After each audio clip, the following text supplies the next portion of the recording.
Good morning, all of you. Today we are going to learn passive form of verb. We continue our previous lecture. Present perfect tense passive voice म्हणजेच बघा आता present perfect टेन्समध्ये जर passive voice करायचं असेल तर ते कशा पद्धतीनं असेल बघा. Auxiliary verb in passive voice has been or have been. Okay, म्हणजेच काय तर जर पॅसिव्ह व्हॉइसमध्ये आपल्याला ऑक्झिलरी वर्ब वापरायचे असतील तर ते कुठले कुठले असतील तर हॅज बीन किंवा हॅव बीन. मग हॅज बीन कधी असणार आहे तर जर एक करता एक वचन असेल तर हॅज बीन असेल आणि करता अनेक वचन असेल तर हॅव बीन असेल. ओके, बघा ॲक्टिव्ह व्हॉइसमध्ये बघा she has finished his work आणि त्याचंच पॅसिव्ह व्हॉइसमध्ये काय झाले बघा her work has been finished by her. Okay, म्हणजेच बघा she has finished his work, sorry हिजच्या ऐवजी इथं हर पाहिजे. She has finished her work असं पाहिजे, पण ते चुकून तिथं झालेलं आहे तसं स्पेलिंग मिस्टेक असल्यामुळं. आणि पॅसिव्ह व्हॉइसमध्ये बघा हर वर्क आलं लक्षात, म्हणजे जो शेवटचा भाग असतो किंवा जे ऑब्जेक्ट असतं ते काय होतं तर ॲक्टिव्ह व्हॉइसमध्ये ते पॅसिव्ह व्हॉइसमध्ये काय होतं तर करता होतं. आणि हॅज असल्यामुळे इथं काय असणार आहे हॅज बीन येणार आहे. ओके, कारण की हा प्रेझेंट परफेक्ट टेन्स आहे म्हणजे पूर्ण वर्तमान काळ. ओके, आणि फिनिश्ड आपलं क्रियापद जसं आहे तसं म्हणजे मूळ क्रियापद आहे तसं पास्ट पार्टिसिपलमध्येच म्हणजे मूळ क्रियापदाचे तिसरे रूप. आणि बाय ज्यावेळी आपण पॅसिव्ह व्हॉइस करत असतो त्यावेळी बाय लागणं हे काय आहे तर मस्ट आहे बघा. आणि त्यानंतर कर्त्याची द्वितीया जी ॲक्टिव्ह व्हॉइसमध्ये जो कर्ता असतो म्हणजे जो वाक्याच्या सुरुवातीला कर्ता असतो त्याची द्वितीया. मग आता इथं कर्ता कोणता आहे तर शी, म्हणून काय आले तर शीची द्वितीया काय आहे तर हर. ओके, म्हणजेच बघा ॲक्टिव्ह व्हॉइसमध्ये she has finished his work, तर पॅसिव्ह व्हॉइसमध्ये काय असेल her work has been finished by her. म्हणजेच परत एकदा बघा ॲक्टिव्ह व्हॉइसमध्ये she has finished her work, passive व्हॉइसमध्ये काय असेल her work has been finished by her. Okay, next बघा present perfect tense passive voice यामध्येच auxiliary verb in passive voice has been आणि हॅव बीन यामध्येच बघा जर नॉट वापरायचं असेल तर पूर्ण वर्तमान काळामध्ये बघा she has not finished her work आणि पॅसिव्ह व्हॉइसमध्ये काय असणार आहे her work has not been finished by her. नंतर लास्टचं वाक्य बघा has she finished her work, म्हणजेच इंटरॉगेटिव्ह किंवा प्रश्नार्थक वाक्यामध्ये करायचं असेल पॅसिव्ह व्हॉइस ॲक्टिव्ह व्हॉइस तर बघा ॲक्टिव्ह व्हॉइस काय असेल has she finished her work, तर पॅसिव्ह व्हॉइसमध्ये त्याचं काय असणार आहे answer has her work been finished by her. Okay, म्हणजे ज्यावेळी तुम्ही इंटरॉगेटिव्ह सेंटेन्स बघता त्यावेळी तुमच्या लक्षात येत असेल की जसं ॲक्टिव्ह व्हॉइसमध्ये सुरुवातीला मूळ ऑक्झिलरी वर्बचं क्रियापद वापरलेलं आहे त्याच पद्धतीनं पॅसिव्ह व्हॉइसमध्ये सुद्धा काय वापरले तेच काय केलेलं आहे ऑक्झिलरी वर्ब वापरलेलं आहे. त्यानंतर शी म्हणजे हर वर्क जसं आहे वाक्याच्या शेवटी ते काय केलं आहे तर वाक्याच्या सुरुवातीला घेतलेलं आहे. त्यानंतर बीन प्लस फिनिश्ड म्हणजेच मूळ क्रियापदाचे पास्ट पार्टिसिपल म्हणजेच तिसरे रूप bye her. Okay, question mark. आणि एक लक्षात ठेवा की इंटरॉगेटिव्ह सेंटेन्स करत असताना मी नेहमी तुम्हाला सांगते की इंटरॉगेटिव्ह सेंटेन्स करत असताना क्वेश्चन मार्क महत्त्वाचा आहे. ओके, त्याशिवाय तो क्वेश्चन सेंटेन्स आहे किंवा तो प्रश्नार्थक वाक्य आहे हे आपल्या लक्षात येत नाही. पुढं बघा पास्ट सिम्पल टेन्स, म्हणजेच बघा जर तुम्हाला भूतकाळामध्ये जर बघायचं असेल साध्या भूतकाळामध्ये पॅसिव्ह व्हॉइस बघायचं असेल तर तो कसा असणार आहे बघा. मग त्यासाठी आपले भूतकाळाचे ऑक्झिलरी वर्ब कुठले आहेत तर वॉज वेअर. ओके, वॉज कधी वापरतो तर करता एकवचनी असेल तर आपण वॉज वापरतो आणि करता अनेकवचन असेल तर आपण वेअर वापरतो. बघा ॲक्टिव्ह व्हॉइसमध्ये बघा first sentence I killed a snake आणि त्याचंच पॅसिव्ह व्हॉइस बघा a snake was killed by me. Okay, आता नकारार्थी वाक्य बघा I did not kill a snake was not killed by me. त्यानंतर last one interrogative sentence did I kill a snake was a snake killed by me. आलं लक्षात? म्हणजेच बघा, जर तुम्हाला इथं म्हणजे I killed a snake was killed by me, म्हणजे याच्यावरून तुम्हाला लक्षात येत असेल की अ स्नेक असल्यामुळं आपण काय केलेलं आहे तर वॉज, म्हणजे अ स्नेक म्हणजे एकच साप आहे, त्यामुळं आपण इथं काय केलं तर वॉज वापरलेलं आहे. म्हणजे ॲक्टिव्ह वॉइसमध्ये बघा, मी परत एकदा सांगते की आय किल्ड अ स्नेक, आणि पॅसिव्ह वॉइसमध्ये काय आहे तर a snake was killed by me. म्हणजे बघा, अ स्नेक जे ॲक्टिव्ह वॉइसमध्ये वाक्याचं ऑब्जेक्ट आहे किंवा शेवटचा भाग आहे, तो काय केला तर पॅसिव्ह वॉइसमध्ये अगदी सुरुवातीला आलेला आहे अ स्नेक. आणि त्यानंतर आपल्याला इथं काय करायचं तर क्रिया ऑक्झिलरी वर्ब वापरायचं. मग ज्यावेळी कर्ता हा एकवचन असतो त्यावेळी आपण काय केले तर वॉज, म्हणजे अ स्नेक वॉज. पास्ट पार्टिसिपल आहे तसं, म्हणजेच किल्ड म्हणजे मूळ क्रियापदाचे तिसरे रूप आहे तसं आपण घेतलेलं आहे वॉज किल्ड. आणि बाय, ज्यावेळी आपण पॅसिव्ह फॉर्म करत असतो त्यावेळी आपण बाय वापरतो, आणि शेवटी कर्त्याची द्वितीय, आयची द्वितीय मी. ओके, अशाच पद्धतीनं नकारार्थी वाक्य आणि इंट्रोगेटिव्ह सेंटेन्स. आलं लक्षात? पुढं बघा, आता तुम्हाला प्रश्न पडला असेल की पास्ट सिम्पल टेन्समध्ये did I kill a snake, म्हणजे इंट्रोगेटिव्ह सेंटेन्समध्ये बघा,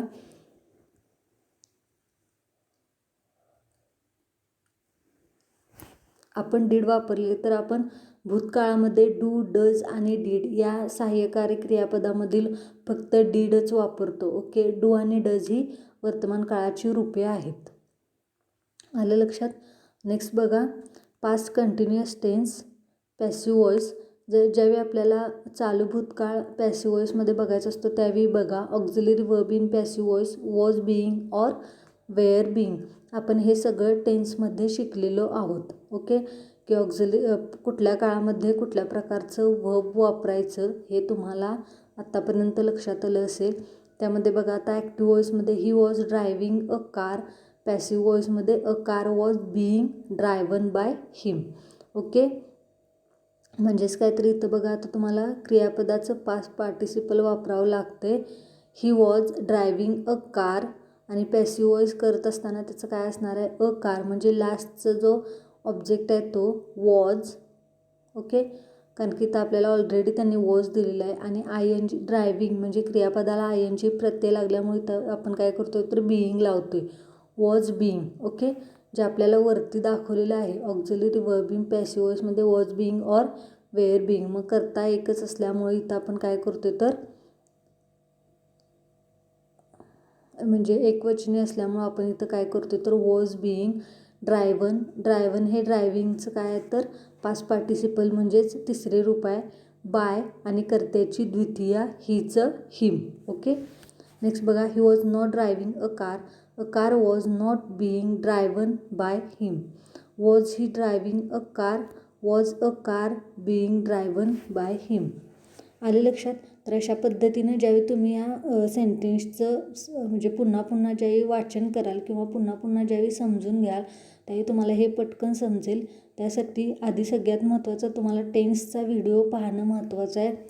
ज्यावेळी तुम्हाला टेन्सचा व्हिडिओ अगदी व्यवस्थित समजेल त्यावेळी तुम्हाला ॲक्टिव्ह अँड पॅसिव्ह वॉइस समजायला अगदी सोपं जाईल. Okay, let's turn next part. Past perfect tense म्हणजेच पूर्ण भूतकाळ.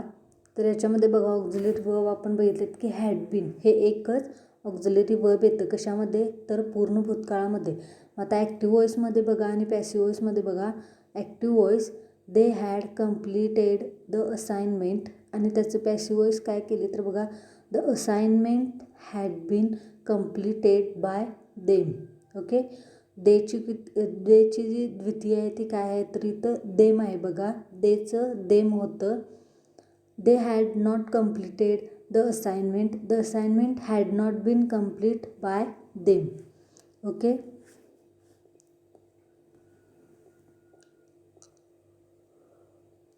म्हणजे ज्यावेळी नकारार्थी वाक्य करायचं असेल त्यावेळीसुद्धा हे अगदी सोप्या पद्धतीने आहे. फक्त सारखं सारखं वाचून बघा, सारखं समजावून घ्या, आणि तुमच्या लक्षात येईल की ॲक्टिव्ह वॉइस आणि पॅसिव्ह वॉइस हा सुद्धा खूप सोपा पार्ट आहे इंग्रजीमधला. पुढं बघा, had they completed the assignment had the assignment been completed by them. Okay, म्हणजेच काय तर आपण काय करतो तर पूर्ण भूतकाळामध्ये फक्त हॅड वापरतो. आलं लक्षात? हॅज, हॅव आणि हॅड ही तीनच रूप आहेत आणि shall have will have. Okay, मग हॅज आणि हॅव आपण वर्तमान काळासाठी वापरतो. हॅड फक्त आपण भूतकाळासाठी वापरतो आणि शॅल हॅव विल हॅव आपण भविष्य काळासाठी वापरतो. Okay, see next part.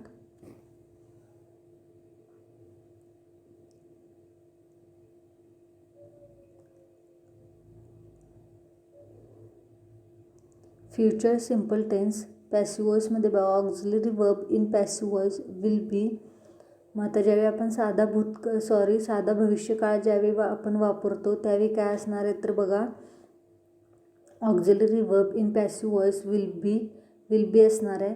त्याच्यानंतर ॲक्टिव्ह वॉइसमध्ये बघा she will buy a car आणि त्याचंच पॅसिव्ह वॉइस बघा a car will be bought by her. म्हणजे इथं काय होतं तर क्रियापदाचे तिसरे रूप किंवा क्रियापदाचा भूतकाळ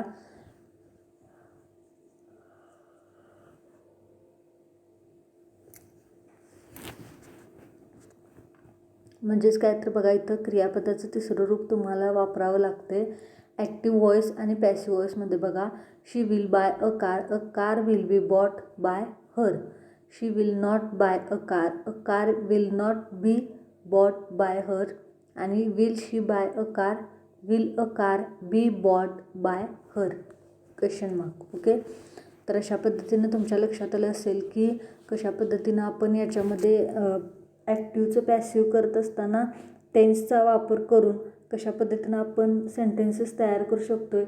एकदा जर का तुम्हाला हे फॉर्मॅट लक्षात आले की म्हणजे परफेक्ट टेन्ससाठी कुठलं, कंटिन्युअस टेन्ससाठी कुठलं, सिम्पल टेन्ससाठी कुठल्या प्रकारचं फॉर्मॅट वापरायचं आहे किंवा कुठल्या प्रकारचं फॉर्म्युला वापरायचा आहे तर तुम्हाला हे अगदी सोप्या पद्धतीनं अगदी सोप्या भाषेत समजून जाईल. ओके, नेक्स्ट बघा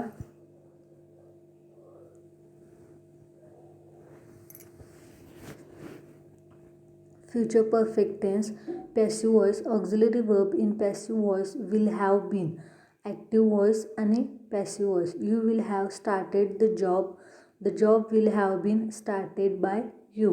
ओके, म्हणजे ज्यावेळी तुम्हाला पूर्ण भविष्य काळामध्ये तयार करायचं असतं त्यावेळी तुमचं काय असणार आहे ऑक्झिलरी वर्ब तर विल हॅव बीन. म्हणजे ॲक्टिव्ह व्हॉइसमध्ये सेंटेन्स काय असेल you will have started the job. तर पॅसिव्ह व्हॉइसमध्ये त्याचा आन्सर काय असेल तर the job will have been started by you. You will have not started the job will not have been started by you. Will you have started the job will the job have been started by you. Okay, तर अशा पद्धतीनं तुम्हाला टेन्समध्ये आपण active आणि passive voice कसं करायचं हे तुमच्या लक्षात आलं असेल. तरीही या संदर्भात काही प्रॉब्लेम असेल तर तुम्ही मला कॉल करून किंवा कॉन्टॅक्ट करून विचारू शकता. ओके, नंतर नेक्स्ट पार्ट बघा a sentence cast in the passive voice will not always include an agent of the action. म्हणजे ज्यावेळी तुम्हाला पॅसिव्ह व्हॉइस किंवा पॅसिव्ह फॉर्म करायचा असतो त्यावेळी म्हणजे करता उपलब्ध असेलच असे नाही. For instance if a gorilla crushes a tin can we could say the tin can was crushed by the gorilla. Okay, म्हणजेच काय आहे तर सगळ्यात सुरुवात म्हणजे प्रत्येक वाक्याच्या सुरुवातीला तुम्हाला पॅसिव्ह व्हॉइसमध्ये करता गरजेचंच आहे असं नाही. त्यांनी एका आपल्याला एक्झाम्पलवरून हे लक्षात आणून दिले की फॉर इन्स्टन्स बघा if a gorilla crushes a tin can म्हणजे एखाद्या समजा गोरिलाने एखादा कॅन जर क्रश केला किंवा मोडला किंवा तोडला तर आपण असं पण म्हणू शकतो की the tin can was crushed by the gorilla. म्हणजेच काय तर कॅन गोरिलाकडून मोडला गेला. Okay, but a perfectly good sentence would leave out the gorilla the tin can was crushed. Okay, म्हणजेच काय तर गोरिलाकडून टीन कॅन मोडला गेला. तर अशा पद्धतीनं बघा also when an active sentence with an indirect object is recast in the passive the indirect object can take on the role of subject in the passive sentence. म्हणजेच काय तर ज्यावेळी इनडायरेक्ट ऑब्जेक्ट असतं किंवा कर्म असतं त्यावेळी काय होतं तर अशा पद्धतीने सब्जेक्ट काय होतं तर ऑब्जेक्ट काय करतो तर सब्जेक्टची जागा घेतो. म्हणजे ॲक्टिव्ह वॉईसमध्ये जो सब्जेक्ट असतो तो काय करतो तर पॅसिव्ह वॉईसमध्ये ऑब्जेक्ट होतो. आलं लक्षात. किंवा पॅसिव्ह वॉईसमध्ये जो ऑब्जेक्ट असतो तो ॲक्टिव्ह वॉईसमध्ये सब्जेक्ट असतो. तर अशा पद्धतीने याच्यामध्ये रोल चेंजेस होत असतात. Now see next part 6.1.2.2 changing an interrogative sentence into the passive voice. म्हणजे आत्तापर्यंत आपण काय बघितलं तर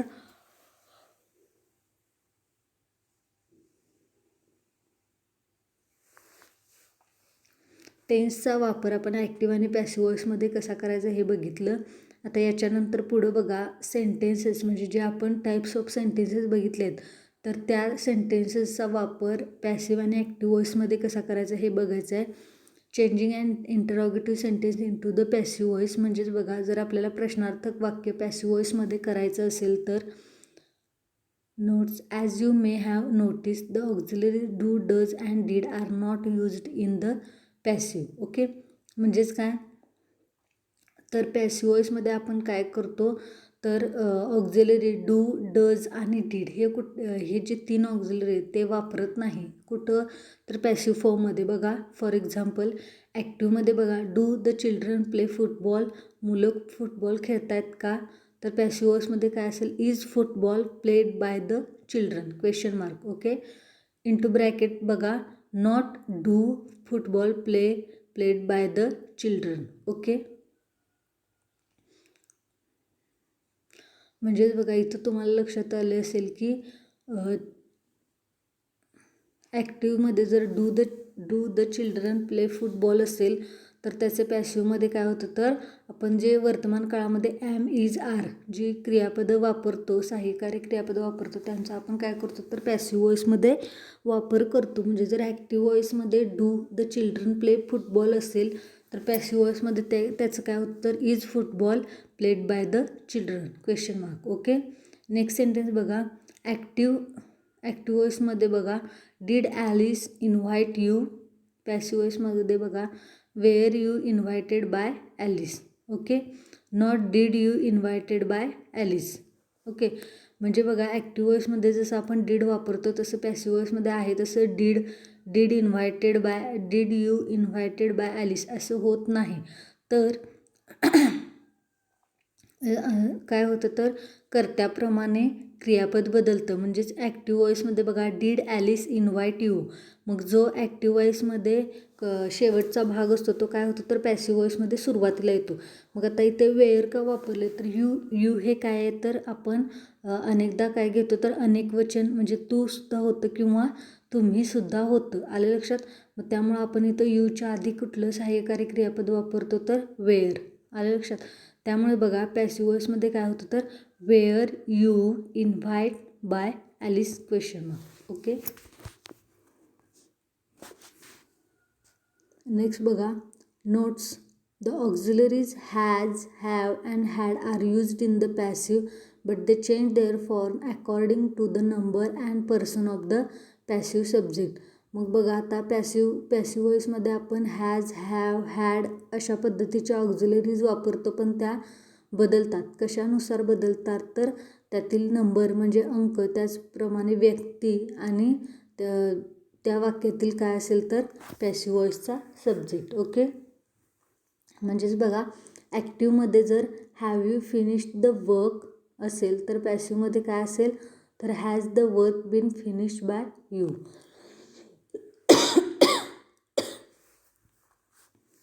म्हणजेच बघा कर्त्यानुसार काय होतं तर क्रियापद इथं बदललेलं आपल्याला दिसून येतं. म्हणजे आता ॲक्टिव्हमध्ये जर हॅव यू असेल हॅज यू असतं का नाहीत का कारण हॅव आपण अनेक वचनासाठी वापरतो आणि यू हे आपण तू किंवा तुम्ही म्हणजे अनेक वचनासाठी सुद्धा वापरतो. त्यामुळे इथं काय केलेलं आहे त्याने ॲक्टिव्ह वॉईसमध्ये have you finished the work. मग पॅसिव्ह वॉईस करत असताना has the work been finished by you. मग आता इथं हॅज सुरुवातीला काय घेतलं बघा तर हे क्वेश्चन सेंटेन्स आहे. ओके, मग क्वेश्चन सेंटेन्सला आपण काय करतो तर नेहमी सहाय्यकारी क्रियापद हे सुरुवातीला घेतो. मग हॅवच्या विरुद्ध काय येणार आहे इथं तर has. Okay, has the work been finished by you. ॲक्टिव्हमध्ये बघा have you invited him question mark. Passive वॉइसमध्ये काय असेल has he been invited by you. Okay, त्यानंतर बघा ॲक्टिव्ह वॉइसमध्ये will you help you.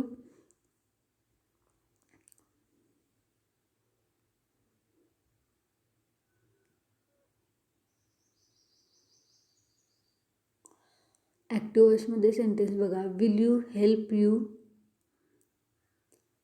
Sorry, याच्यामध्ये बघा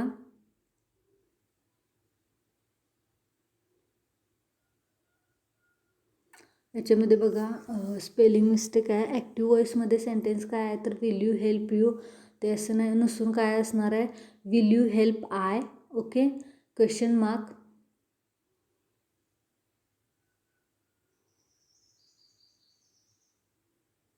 actually will you help me असं असायला पाहिजे ते वाक्य, पण इथं काहीतरी स्पेलिंग मिस्टेक असल्यामुळं इथं चुकीचं दिलेलं आहे वाक्य. बघा मग त्याचं पॅसिव्ह वॉइसमध्ये बघा,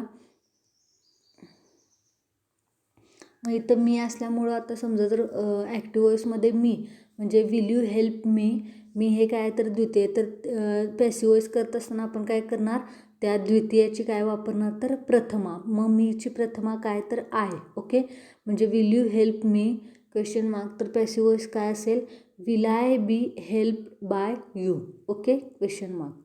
नेक्स्ट बघा note the auxiliaries can, may, will and shall do not change their beginning position when active voice is changed into the passive voice. म्हणजे ज्यावेळी समजा ऑक्झिलरी व्हर्ब कुठले कुठले असतील कॅन, मे, विल अँड शाल, ज्यावेळी ॲक्टिव्ह वॉइसमध्ये कॅन, मे, विल आणि शाल हे ऑक्झिलरीज वर्ब असतील तर ते काय करतात तर पॅसिव्ह वॉइसमध्ये त्यांची जागा बदलत नाहीत. ओके, म्हणजे जे ॲक्टिव्ह वॉइसमध्ये कॅन, मे, विल, शाल या जागेवर असतात क्रियापदं, तीच काय राहतात तर पॅसिव्ह वॉइसमध्ये सुद्धा आहेत तशीच त्याच जागेवर राहतात. म्हणजे बघा फॉर एक्झाम्पल ॲक्टिव्ह वॉइसमध्ये बघा can anyone cure it question mark. Passive वॉइसमध्ये can it be cured question mark. Okay, active वॉइसमध्ये बघा will he accept our invitation question mark. Passive वॉइसमध्ये बघा will our invitation be accepted by him question mark. म्हणजे तुमच्या आता लक्षात आलं असेल की कॅन, विल अशा पद्धतीचे जे ऑक्झिलरीज असणार आहेत ते काय करतात तर ॲक्टिव्ह वॉइसमध्ये आपली जागा आहे तशी ठेवतात. त्याच पद्धतीनं पॅसिव्ह वॉइसमध्ये सुद्धा त्यांची जागा आहे तशीच राहते, त्यांची जागा बदलत नाही. ओके, नेक्स्ट बघा notes who changes to by whom in the passive, by whom changes to who in the passive. Okay,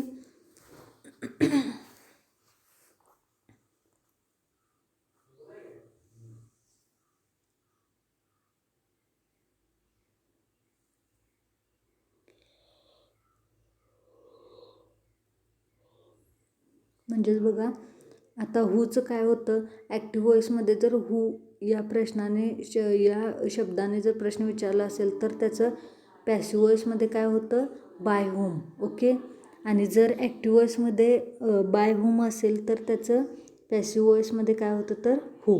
okay, म्हणजे बघा ॲक्टिव्ह वॉइसमध्ये बघा whom did you laugh at. Okay,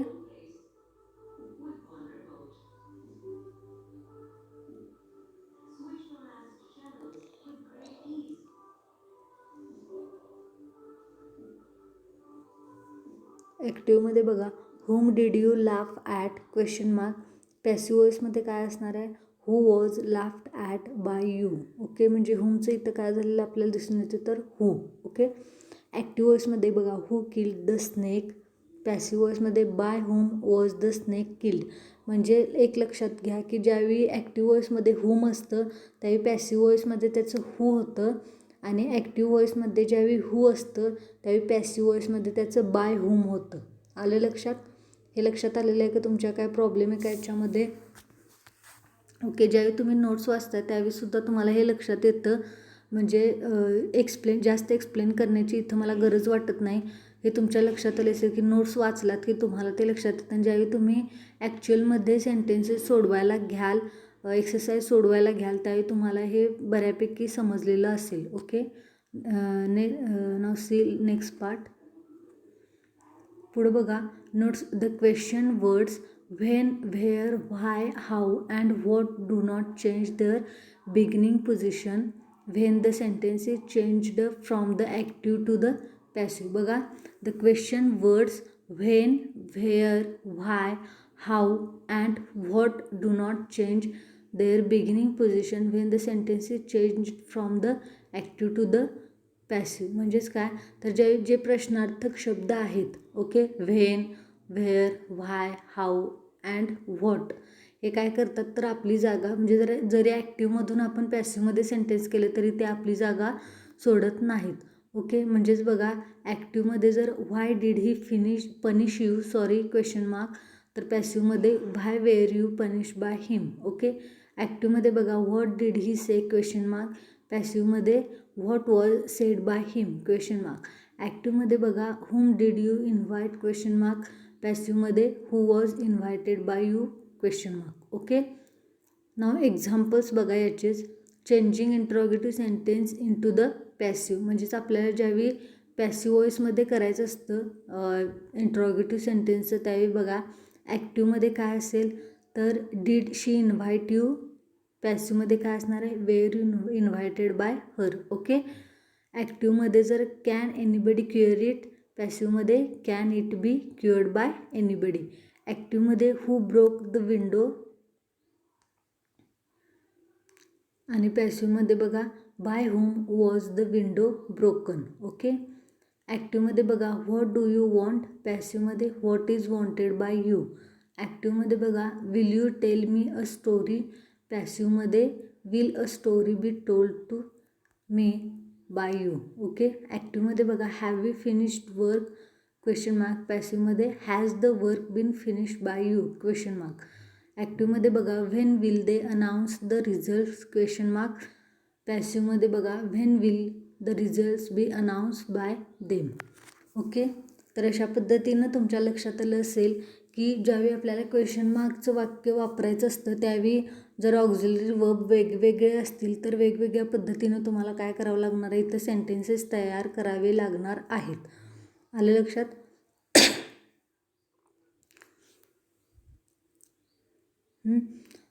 तर बघा, आता तुम्हाला बऱ्यापैकी समजलं असेल की जर काळाचं म्हणजे टेन्समधून जर ॲक्टिव्ह पॅसिव्ह करायचं असेल तर कशा पद्धतीचं सगळे फॉर्म्युलाज किंवा ऑक्झिलरीज किंवा मूळ क्रियापद वापरावं लागणार आहे. आणि त्याच पद्धतीनं आता आपण कुठलं सुरू केले तर टाईप्स ऑफ सेंटेन्सेस, त्यातील आता आपला पहिला टाईप ऑफ सेंटेन्सेस झालेला आहे इंट्रॉगेटिव्ह सेंटेन्सेस. मग इंट्रॉगेटिव्ह सेंटेन्सेसमध्ये कशा पद्धतीनं वाक्य तयार करायचं अगदी सोपं आहे. आपला जो फॉर्म्युला आहे तो आहे तसा राहतो, फक्त कर्त्याची आणि क्रियापदाची जागा बदलते. ते तुम्हाला त्यावेळी नोट्स दिलेले आहेत त्याच्यामध्ये त्यांनी सांगितलेलेच आहे. फक्त तुम्ही हा नुसता व्हिडिओ ऐकलात आणि ते ज्या नोट्स आहेत त्या वाचल्यात तरी त्याच्यावर तुम्हाला लक्षात येईल की कशा पद्धतीनं हे वाक्य तयार करायची आहेत. Okay, now we are stop here and in our next lecture we will see passive voice of imperative sentences. Okay, thank you.